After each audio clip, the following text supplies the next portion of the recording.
Has this ever happened to you? I've come back to my craft table and look, my microfiber cloth has got stuck to my brand new beautiful card. How am I going to fix it? What am I going to do? We've got just the thing for you. Have you seen magic glue before? This is your go-to repair kit for all things crystal art. Nothing's going to stick on here now that that cloth has got stuck to it. So I'm going to repair this with my magic glue.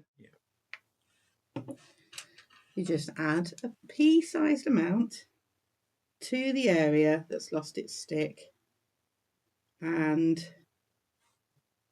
using a paintbrush,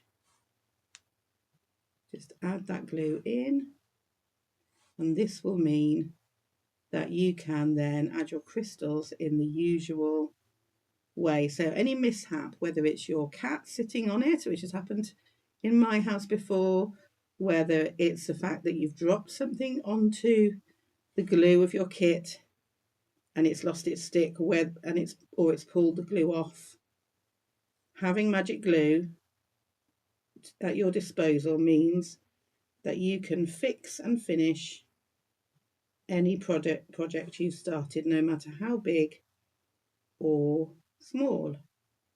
So you'll see this is going on white. In about 20 minutes this will be crystal clear and you'll be good to go to start adding your crystals to your card.